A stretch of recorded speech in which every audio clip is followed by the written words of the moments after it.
Project management का एक और वीडियो पार्ट 3। आज हम इस सीरीज में बातें करेंगे कि क्या प्रोजेक्ट की और अदर कॉमन कैरेक्टरिस्टिक्स होती हैं। प्रोजेक्ट मैनेजमेंट के पार्ट 2 में दूसरे वीडियो में हमने बात करी थी कि एक प्रोजेक्ट की क्या क्या कैरेक्टरिस्टिक्स होती हैं, उन 3 कैरेक्टरिस्टिक्स की हमने बातें की थी। आज इस पार्ट 3 में हम बातें करेंगे other common characteristics of a project. Characteristics of a project से जो मैंने पार्ट 2 में बातें करी थी प्रोजेक्ट मैनेजमेंट सीरीज की, उससे मेरा मतलब था कि एक प्रोजेक्ट किस बेसिस पे, क्या आधारशिला होती है कि एक प्रोजेक्ट जो है वो क्रिएट किया जाता है, बनाया जाता है और अस्तित्व में लाया जाता है, यानी कि उसकी एग्जिस्टेंस का क्या बेसिस होता है। कोई भी प्रोजेक्ट जो आप क्रिएट कर रहे हो, चाहे आप एज एन इंडिविजुअल क्रिएट कर रहे हो, चाहे आपकी टीम है, चाहे आप किसी भी सेक्टर या एज अ डिपार्टमेंट क्रिएट कर रहे हो, आज जिन कैरेक्टरिस्टिक्स की हम बातें करेंगे, कैरेक्टरिस्टिक्स जो हैं वो नहीं है जो एक प्रोजेक्ट को क्रिएट करती हैं या प्रोजेक्ट की एक आधारशिला बताती हैं, बल्कि आज हम common characteristics of a project की बातें करेंगे कि कोई भी प्रोजेक्ट हो, चाहे आप स्कूल में कर रहे हैं, यूनिवर्सिटी में कर रहे हैं, किसी कॉलेज में कर रहे हैं, या फिर किसी गवर्नमेंट सेक्टर में है, या किसी प्राइवेट या ग्लोबल फर्म में कर रहे हैं, या आपका एनजीओ है, या आप एक बिजनेस करते हैं, स्टार्टअप है आपका, वहाँ पे अगर आप प्रोजेक्ट कर रहे हैं या आपने पहले प्रोजेक्ट किया है या करने की सोच रहे हैं, तो ये जो कॉमन कैरेक्टरिस्टिक्स जिनकी बातें आज मैं करूँगी इस सीरीज में, इस वीडियो में, आप समझ जाएंगे कि हर प्रोजेक्ट में ये चीज़ें जो है वो अमूमन मिलती ही हैं। क्यों? क्योंकि ये कॉमन कैरेक्टरिस्टिक्स है किसी भी प्रोजेक्ट की। इसी वजह से ये 4 कॉमन चीज़ें हैं। जब भी हम किसी भी तरीके का प्रोजेक्ट करते हैं, चाहे वो किसी भी इंडस्ट्री, किसी भी सेक्टर का हो, किसी भी लेवल का हो, उसमें चारों चीज़ें मिलती ही मिलती हैं। सबसे पहली चीज़, जब भी आप किसी प्रोजेक्ट की कॉमन कैरेक्टरिस्टिक की बात कर रहे हैं, ये चीज़ प्रोजेक्ट में होती ही होती है मल्टी डिसिप्लिनरी। किसी भी प्रोजेक्ट को हम मल्टी डिसिप्लिनरी कहते ही कहते हैं। क्यों कहते हैं? क्या आपने कभी समझने की कोशिश की है एज अ प्रोजेक्ट मैनेजर या एज अ प्रोजेक्ट लीड या एज अ प्रोजेक्ट स्ट्रैटेजिस्ट या फिर एज अ बिजनेस हेड? देखो, समझने की बात यह है कि एक प्रोजेक्ट को मल्टी डिसिप्लिनरी क्यों कहा जाता है, उसका एक कॉमन कैरेक्टरिस्टिक मल्टी डिसिप्लिनरी क्यों है। उसमें बहुत सारे लोग ऐसे इन्वॉल्व हैं, चाहे वो एक शख्स ही उस प्रोजेक्ट पे काम कर रहा है, जैसे आप लोगों ने स्कूल में किया होगा, यूनिवर्सिटी और कॉलेज में भी अपने आप अकेले सोलो एक प्रोजेक्ट बनाया होगा, और हो सकता है आपने ग्रुप में या टीम में भी प्रोजेक्ट बनाया हो। सिर्फ और सिर्फ आपने उस प्रोजेक्ट को शुरू करके ख़त्म नहीं कर दिया है अपने बलबूते पे, आपने किसी न किसी की मदद ली है, कोई ना कोई सपोर्ट सिस्टम है। जो भी आपने उस पूरे के पूरे प्रोजेक्ट में लिखा है, या जो भी आपकी एनालिसिस आई है, जो भी आपका डेटा है, वो आपने कहीं से कलेक्ट किया है, यानी कि आपने अलग अलग सोर्सेज से, अलग अलग स्रोतों से वो डेटा को कलेक्ट किया है। इसी तरीके से जब भी प्रोजेक्ट होता है, किया जाता है, उसमें बहुत सारे लोग इन्वॉल्व होते हैं, अलग अलग डिसिप्लिन के लोग इन्वॉल्व होते हैं। उनका जो एकेडमिक प्रोफेशन है या एकेडमिक लाइंस है वो अलग अलग होती हैं। कोई मैथ्स से होता है, कोई साइंस से होता है, कोई आर्ट्स का होता है, अलग अलग डिसिप्लिन से ये सारे के सारे लोग एक साथ आते हैं, और इसी वजह से जो प्रोजेक्ट है उसे मल्टी डिसिप्लिनरी कहा जाता है। उसकी कॉमन कैरेक्टरिस्टिक होती है मल्टी डिसिप्लिनरी। इसको एक एग्जाम्पल की तरह समझने की कोशिश करते हैं। मान लो कि आप एक मार्केट रिसर्च कर रहे हो। मार्केट रिसर्च में आपने बहुत सारा डेटा इकट्ठा कर लिया है। अब डेटा इकट्ठा करने के लिए आपको क्वेश्चन बनाना है। सर्वे को बनाने के लिए आपको अलग तरीके के लोग चाहिए, जिन्होंने मैनेजमेंट किया हुआ है, जो रिसर्च से सरोकार रखते हैं। उसके बाद जब आपने बहुत लार्ज स्केल में डेटा कलेक्ट कर लिया है, उसमें उनकी एनालिसिस के लिए, अब ये जो डेटा कलेक्ट हुआ है इसके एनालिसिस के लिए आपको स्टैटिस्टिशियंस चाहिए।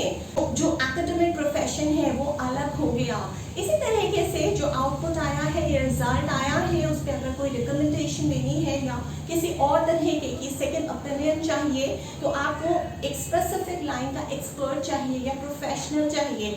अब वो एक्सपर्ट किस लाइन का होगा? हो सकता है साइंस का हो सकता है आर्ट्स का हो सकता है लिटरेचर का हो, किसी भी फील्ड का या डिपार्टमेंट का हो सकता है। इसी तरीके से एक प्रोजेक्ट में अलग अलग डिसिप्लिन के लोग काम करते हैं। अब बात करते हैं second common characteristic of a project.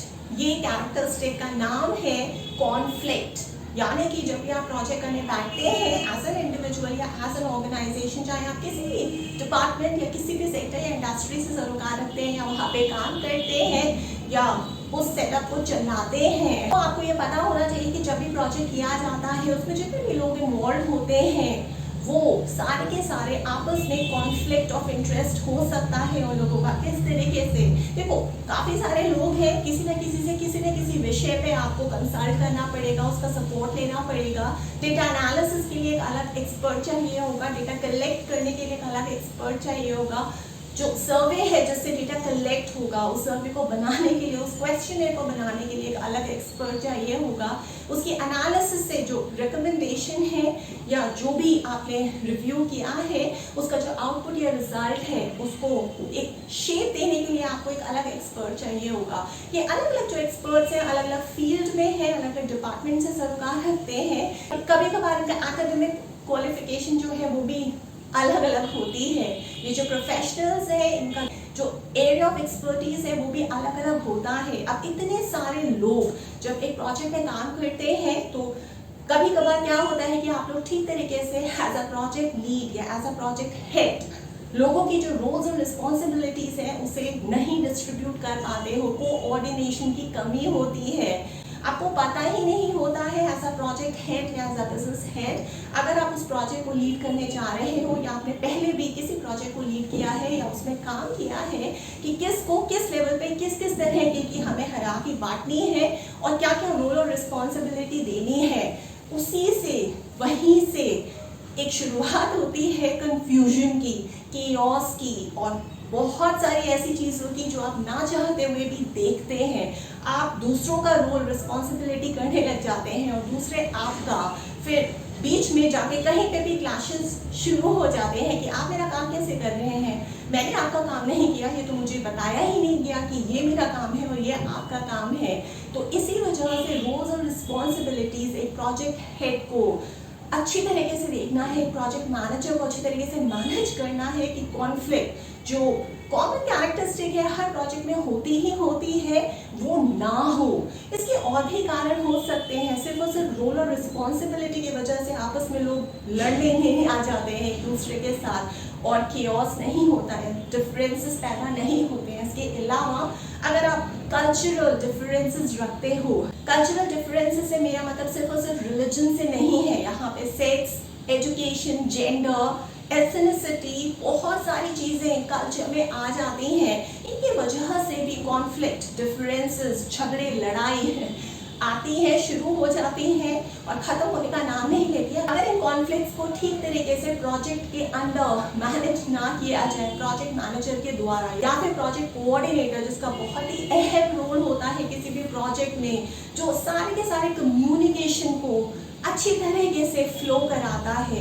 अगर किसी भी दो लेवल्स के बीच में मिसअंडरस्टैंडिंग हो रही है, मिसकम्युनिकेशन हो रहा है या कम्युनिकेशन हो ही नहीं रहा है, ख़त्म हो चुका है, स्टॉप हो चुका है किसी वजह से, या वो ईगो की प्रॉब्लम है या कुछ ना कुछ प्रॉब्लम है, तो वहाँ पे इस प्रोजेक्ट कोऑर्डिनेटर का काम होता है कि वो बीच में आता है, इस कॉन्फ्लिक्ट को ख़त्म करना है, बातों को, कम्युनिकेशन को फिर से फ्री फ्लो कराना है। और इसी वजह से और इसी तरीके से जो प्रोजेक्ट का कॉन्फ्लिक्ट है, जो एक बहुत ही कॉमन कैरेक्टरिस्टिक है जब भी कोई प्रोजेक्ट किया जाता है, जिसकी वजह से कभी कभार बहुत सारे डिलेज भी हो जाते हैं प्रोजेक्ट में। तो अगर आपको ये सारे डिलेज हटाने हैं, अगर आपको एफिशिएंसी बढ़ानी है किसी भी प्रोजेक्ट की, तो आपको इन पैरामीटर्स, इन मैट्रिसेस पे सोचना बहुत ज़्यादा ज़रूरी है। सिर्फ और सिर्फ कैरेक्टरिस्टिक्स ही नहीं प्रोजेक्ट की इंपॉर्टेंट है, जो मैंने पिछले वीडियो में पार्ट 2 में प्रोजेक्ट मैनेजमेंट सीरीज में बात की थी, बल्कि जो कॉमन कैरेक्टरिस्टिक्स हैं ऑफ अ प्रोजेक्ट, जिसकी बातें मैं आज इस वीडियो में कर रही हूँ पार्ट 3 में प्रोजेक्ट मैनेजमेंट सीरीज में, वो भी बहुत ज़्यादा इम्पोर्टेंट है। आपको पता होनी चाहिए कि एज अ प्रोजेक्ट मैनेजर आपके क्या क्या चैलेंजेस आने वाले हैं, और उन चैलेंजेस को अगर आप पहले से ही फोर्सी कर सकते हो मेरे वीडियोज़ को देख कर, तो आप उन चैलेंजेस को ओवरकम करने के लिए पहले से ही प्रिपेयर और रेडी हो सकते हो और दुनिया के नंबर 1 प्रोजेक्ट मैनेजर बन सकते हो। सिर्फ और सिर्फ प्रोजेक्ट मैनेजर ही नहीं, प्रोजेक्ट लीड भी बन सकते हो, प्रोजेक्ट हेड भी बन सकते हो, प्रोजेक्ट कोऑर्डिनेटर भी बन सकते हो। सिर्फ और सिर्फ प्रोजेक्ट में कॉन्फ्लिक्ट का कल्चर ही कारण नहीं होता है कि कल्चर में बहुत सारी चीजें आ जाती हैं, जैसे sex, education, nationality, ethnicity, religion, gender etcetera etcetera. तो इन्हीं के वजह से जो है वो डिफरेंसेस हो रहे हैं, क्योंकि हमें डाइवर्सिटी और इंक्लूजन में कोई भरोसा ही नहीं है। नहीं, सिर्फ और सिर्फ कल्चरल जो डिफरेंसेस हैं वो कॉन्फ्लिक्ट का कारण नहीं होते हैं किसी भी प्रोजेक्ट में जब प्रोजेक्ट को मैनेज किया जाता है। उसके अलावा भी कारण होते हैं, जैसे मान लो रिसोर्स का कंपटीशन चल रहा है, 20 लोग हैं प्रोजेक्ट में काम कर रहे हैं, रिसोर्सेज जो है वो सिर्फ और सिर्फ 1 या 2 लोगों को ही मिल रहे हैं, अवेलेबल हैं। बाकी जो 18 लोग या 17 लोग इस प्रोजेक्ट में काम कर रहे हैं उन्हें वो रिसोर्सेज मिल ही नहीं रहे हैं। अब क्या होगा, जिन 2 लोगों को रिसोर्सेज मिल रहे हैं, अवेलेबल हैं, मे बी क्योंकि शायद उनकी ज़्यादा अच्छी बनती है प्रोजेक्ट हेड से या प्रोजेक्ट लीड से या प्रोजेक्ट मैनेजर से, तो इसी वजह से ये जो टीम मेंबर्स हैं उस प्रोजेक्ट में काम करने वाले, उन्हें वो रिसोर्सेज पहले अवेलेबल हो चुके हैं।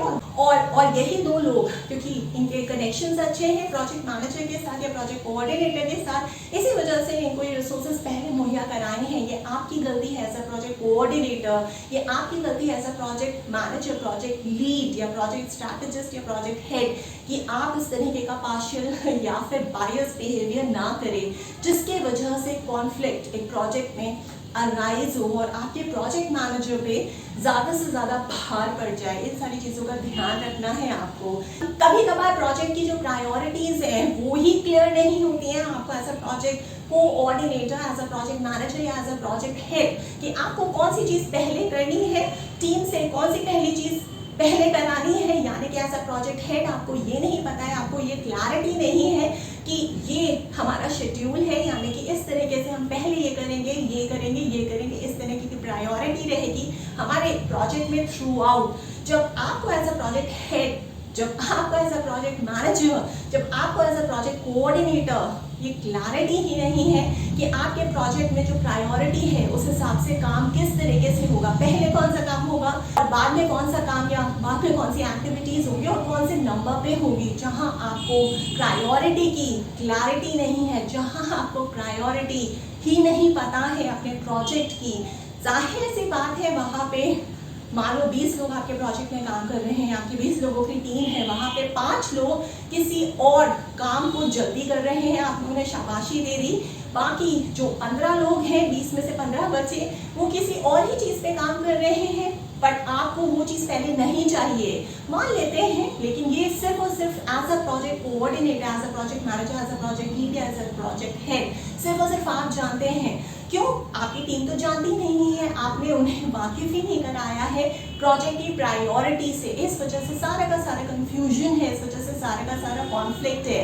तो आपको प्रोजेक्ट की जो प्रायोरिटीज़ हैं वो एकदम क्लियर आपके दिमाग में होनी चाहिए, आपकी टीम को पता होनी चाहिए, आपके प्रोजेक्ट लीड को, प्रोजेक्ट हेड को, प्रोजेक्ट मैनेजर को, प्रोजेक्ट कोऑर्डिनेटर को भी अच्छी तरीके से पता होनी चाहिए। और सिर्फ प्रोजेक्ट कोऑर्डिनेटर को नहीं, बल्कि जिनको ये काम कराना है और जिनसे काम करवाना है, यानी कि जो आपके प्रोजेक्ट के मेंबर्स हैं, टीम मेंबर्स हैं, उनको भी प्रायोरिटीज क्लियर होनी चाहिए, वरना कॉन्फ्लिक्ट तो होगा ही होगा। तो हमेशा इस बात को याद रखना, as a project manager, as a project coordinator, as a project executive या एज अ प्रोजेक्ट लीड या प्रोजेक्ट हेड या बिजनेस हेड, जब भी आपके पास कोई प्रोजेक्ट आए या आपने कोई पहले प्रोजेक्ट किया हो, वहाँ पे इतने सारे कॉन्फ्लिक्ट झगड़े हो रहे थे, उनका क्या कारण था, उन्हें समझने की अकेले में बैठ के कोशिश करो, आपको अपने सारे जवाब मिल जाएंगे। और फ्यूचर में अगर आप कोई प्रोजेक्ट करने की कोशिश कर रहे हो, लेने की कोशिश कर रहे हो, या इंटरव्यूज दे रहे हो, या प्रोजेक्ट मैनेजर की तरह सिलेक्ट हो गए हो और आपके हाथ में प्रोजेक्ट है जिसको आपको लीड करना है, तो याद रखो जब भी कोई कॉन्फ्लिक्ट होगा उसको हटाना कैसे है, उसको कैसे हटाओगे, जहां प्रायोरिटीज एकदम क्लियर करोगे अपने दिमाग में भी, और जितनी भी आपके नीचे की हयाती है उनको भी ठीक तरीके से क्लैरिटी से कम्युनिकेट करोगे कि ये प्रायोरिटी है हमारे प्रोजेक्ट की। ये सारे कल्चरल डिफरेंसेस हैं जिन्हें हमें ख्याल रखना है, हमें डाइवर्सिटी और इंक्लूजन का ख्याल रखते हुए प्रोजेक्ट को मैनेज करना है। हमें टाइमलाइन का ख्याल रखते हुए प्रोजेक्ट को मैनेज करना है। आपको रिसोर्सेज का एलोकेशन भी ध्यान में रखना है। रिसोर्स एलोकेशन से मेरा मतलब ये है कि जो आपकी टीम मेंबर्स हैं उनको रिसोर्सेज अच्छी तरीके से एलोकेट किए जाएं, उसमें क्लैरिटी हो। इसके अलावा टेक्निकल इश्यूज का भी ध्यान रखना है, इसके अलावा पर्सनालिटी इश्यूज का भी ध्यान रखना है। ये सारे के सारे फैक्टर्स हैं जो कंट्रीब्यूशन करते हैं आपके कॉन्फ्लिक्ट में, जो बहुत आसानी से हो जाता है किसी भी प्रोजेक्ट में अगर आप इन सारे फैक्टर्स का ध्यान नहीं रखा। तो कॉन्फ्लिक्ट को अगर आपको बचाना है, कॉन्फ्लिक्ट को अगर आपको हटाना है, इन सारे के सारे फैक्टर्स को आपको ध्यान रखते हुए अपने प्रोजेक्ट को मैनेज करना है। इस वीडियो को देखने के बाद से, आज से ही। Third common characteristic of a project होता है कॉम्प्लेक्सिटी। जी हाँ, कोई भी प्रोजेक्ट है वो कॉम्प्लेक्स अगर हम बोलते हैं, इसका ये मतलब नहीं है कि क्या ये प्रोजेक्ट डिफिकल्ट है इसलिए हम इसे कॉम्प्लेक्स बोल रहे हैं। देखो, कॉम्प्लेक्स और डिफिकल्ट दोनों अलग अलग शब्द हैं, दोनों का अलग अलग मतलब है। कोई भी प्रोजेक्ट आपका कॉम्प्लेक्स क्यों होता है, क्यों? ये प्रोजेक्ट की एक कॉमन कैरेक्टरिस्टिक है कॉम्प्लेक्सिटी। प्रोजेक्ट है तो वो कॉम्प्लेक्स होगा ही होगा, लेकिन इसका ये मतलब नहीं है कि क्योंकि एक प्रोजेक्ट है वो कॉम्प्लेक्स होगा ही होगा, वो उसकी कॉमन कैरेक्टरिस्टिक है तो वो प्रोजेक्ट डिफिकल्ट भी होगा, जरूरी नहीं है। तो मेरा सवाल आप लोगों से ये है कि एक प्रोजेक्ट कॉम्प्लेक्स कब होता है और एक प्रोजेक्ट डिफिकल्ट कब होता है। आज हम बातें करेंगे कि एक प्रोजेक्ट का जो कॉमन कैरेक्टरिस्टिक है कॉम्प्लेक्सिटी, वो क्यों होती है। देखो, एक प्रोजेक्ट कॉम्प्लेक्स इस वजह से होता है क्योंकि प्रोजेक्ट में एम्बिग्विटी होती है, प्रोजेक्ट अनप्रिडिक्टेबल होता है और अनसर्टेन होता है। इन तीनों ही फैक्टर्स की वजह से एक प्रोजेक्ट जो है वो कॉम्प्लेक्स नेचर में बन जाता है। As a project coordinator, as a project executive, as a project manager, as a project lead, as a project head, आपको इन बातों का पता होना चाहिए। अब सवाल ये आता है कि एक प्रोजेक्ट जब कॉम्प्लेक्स बना, क्यों बना? क्योंकि वो एम्बिगुअस है। क्यों? क्योंकि वो अनसर्टेन है। क्यों? क्योंकि वो अनप्रिडिक्टेबल है। तो ये सारी की सारी चीजें आई कहाँ से? एक प्रोजेक्ट को इन चीजों ने, इन फैक्टर्स ने कॉम्प्लेक्स कैसे बना दिया? ये फैक्टर्स कहाँ से अराइज होते हैं? कौन से फैक्टर्स की मैं बात कर रही हूँ जिन्होंने एक प्रोजेक्ट को कॉम्प्लेक्स बनाया है? वो फैक्टर्स हैं एम्बिग्विटी, अनसर्टेनिटी और अनप्रिडिक्टेबिलिटी। ये तीनों के तीनों फैक्टर्स किस वजह से अस्तित्व में आए, क्यों शुरू हुए किसी भी प्रोजेक्ट में, उसका रीजन, उसका कारण क्या है? उसके कारण बहुत सारे हो सकते हैं। दो कारण मैं आपको बताती हूँ जिसकी वजह से अनप्रिडिक्टेबिलिटी, अनसर्टेनिटी और एम्बिग्विटी एक प्रोजेक्ट में आई है, जिसकी वजह से एक प्रोजेक्ट कॉम्प्लेक्स, या फिर आप ये बोल सकते हैं एक प्रोजेक्ट में कॉम्प्लेक्सिटी आई है। अब ये रीजंस क्या हैं? दो रीजंस के बारे में हम बातें करते हैं। पहला होता है कि प्रोजेक्ट की टाइमलाइन और दूसरा रीजन होता है बजट। टाइमलाइन और बजट कभी कभार इतना ज्यादा गड़बड़ा जाती है जिसकी वजह से अनसर्टेनिटी आ जाती है। चाहे आप बहुत कोशिश भी कर रहे हैं, क्योंकि कॉन्फ्लिक्ट्स हो रहे हैं, कम्युनिकेशन अच्छी तरीके से मैनेज नहीं हो पा रहा है, टीम मेंबर्स के बीच में प्रायोरिटीज आपकी सेट नहीं है, जिनकी वजह से कॉन्फ्लिक्ट पे कॉन्फ्लिक्ट हुए जा रहे हैं। और कॉन्फ्लिक्ट क्यों हो रहे हैं? क्योंकि मल्टी डिसिप्लिनरी है आपका प्रोजेक्ट। उसमें मल्टी डिसिप्लिनरी क्यों है आपका प्रोजेक्ट? क्यों? क्योंकि उसमें जो आपकी टीम मेंबर्स हैं वो मल्टी डिसिप्लिनरी हैं, और इसी वजह से कॉन्फ्लिक्ट्स की वजह से, मल्टी डिसिप्लिनरी होने की वजह से जो है वो प्रोजेक्ट में अब कॉम्प्लेक्सिटी आ चुकी है। बजट जो है वो गड़बड़ा रहा है क्योंकि समय पे प्रोजेक्ट खत्म नहीं हो रहा है, टाइमलाइन भी गड़बड़ाने लगी है, डिलेज पे डिलेज होते जा रहे हैं। जिस डेट पे प्रोजेक्ट को खत्म होना था या जिस डेट पे प्रोजेक्ट को शुरू होना था वो हो ही नहीं पाया, डेट और ज्यादा आगे बढ़ती जा रही है, और इस वजह से जो खर्चा है, जो कॉस्ट है प्रोजेक्ट की, वो भी मैनेज नहीं हो पा रही है। और इसका एंड रिजल्ट ये हो रहा है कि प्रोजेक्ट कब खत्म होगा, उसका क्या रिजल्ट होगा, उसकी क्या एनालिसिस किस तरीके से आएगी, अब ये सब कुछ अनसर्टन हो चुका है, ये सब कुछ अनप्रिडिक्टेबल हो चुका है, ये सब कुछ एम्बिगुअस हो चुका है। इन शॉर्ट प्रोजेक्ट कॉम्प्लेक्स हो चुका है, आपने खुद बना दिया है अपनी गलतियों की वजह से। इस वजह से आपको कॉन्फ्लिक्ट्स को अच्छी तरीके से मैनेज करना है। इस वजह से मल्टी डिसिप्लिनरी जो आपकी टीम है उसको अच्छी तरीके से मैनेज करना है आपको एज अ प्रोजेक्ट मैनेजर। इसी कारण वर्ष आपको as a project manager, as a project lead, as a project coordinator या as a project head complexity अपने प्रोजेक्ट की अच्छी तरीके से मैनेज करनी है, उसको लेके चलना है आगे। आखिर में हम बातें करते हैं कि प्रोजेक्ट जो है, जैसे मैंने आपसे कल सवाल पूछा था अपने वीडियो में कि प्रोजेक्ट एक प्रोग्राम का हिस्सा है या प्रोग्राम एक प्रोजेक्ट का हिस्सा है, तो हमेशा याद रखना। आप लोग बहुत इसको एक तरीके से सोचते हैं कि प्रोजेक्ट को ही प्रोग्राम बोलते हैं और इन शब्दों को इंटरचेंजेबली आप इस्तेमाल भी करते हैं इंग्लिश बोलते हुए, लेकिन एकदम गलत है। एक प्रोग्राम में बहुत सारे प्रोजेक्ट्स होते हैं।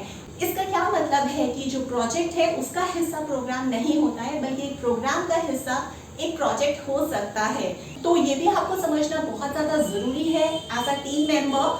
अगर आप किसी प्रोजेक्ट में काम कर रहे हैं as a project coordinator, as a project manager या एज अ प्रोजेक्ट लीड या एज अ प्रोजेक्ट हेड, ये जो प्रोजेक्ट है वो किस प्रोग्राम का हिस्सा है, आप उस प्रोग्राम में क्या कंट्रीब्यूशन करने वाले हो एज अ टीम मेंबर या किसी भी लेवल ऑफ हायरार्की पे हो।